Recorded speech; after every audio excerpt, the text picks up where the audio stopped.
Next on, we've got Group G with Brazil, Serbia, Switzerland, and Cameroon. A lot of rematches. Let's start with Brazil.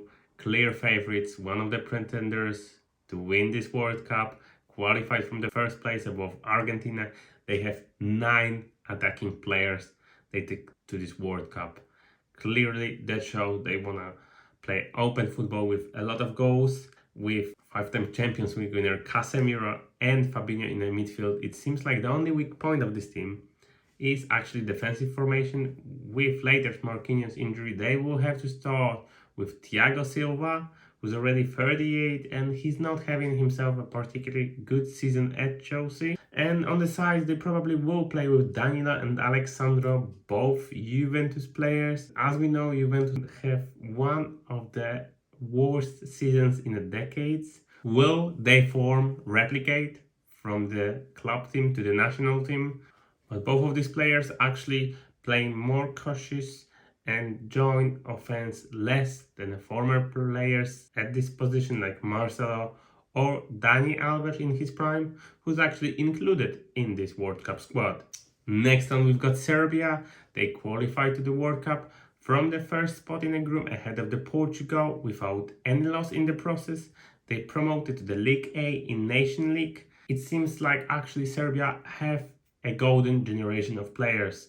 You've got Alexander Mitrovic, Dusan Vlahovic, Filip Kostic, Luka Jovic and Sergej Milinkovic-Savic. Dragan Stojkovic can't complain about the lack of the options in the offensive formation. We still don't know if Mitrovic will recover to the first game against Brazil on November 24th.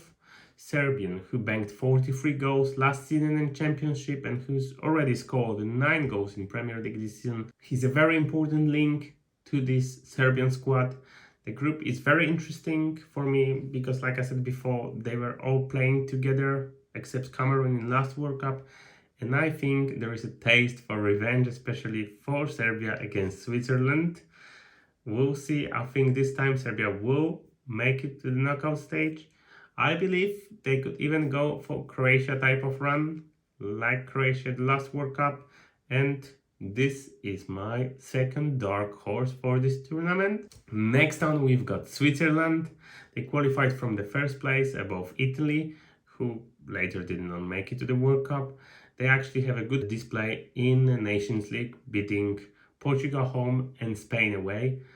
As well, last Euro, they defeat France to get into the quarterfinals when they lost with Spain in penalties. Of course, main man Granit Xhaka, he's currently as well in the form of his life, with Arsenal securing a top spot before coming to the World Cup. If he can replicate his form from Arsenal, he might be bossing the midfield and they actually might go for their long run as well. Last team of a Group G, Cameroon. They qualified from the first place in a group ahead of the Ivory Coast. Then in the playoffs, they beat Algeria on an away goal rule. Of course, we have 2 players in form.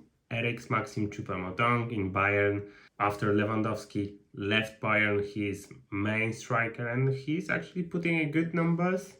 And we've got Karl Toko Ekambi playing for Lyon. But friendlies, before the World Cup, they don't look very optimistic. They lost 2-0 to Uzbekistan, 1-0 to South Korea, and they drew 1-1 2 games against Panama and Jamaica. They might pull off an upset for one of the teams, but I don't see them going as far as can Samuel Eto'o. So my final prediction for the Group G: Brazil first, Serbia second, Switzerland third, and Cameroon in the last place.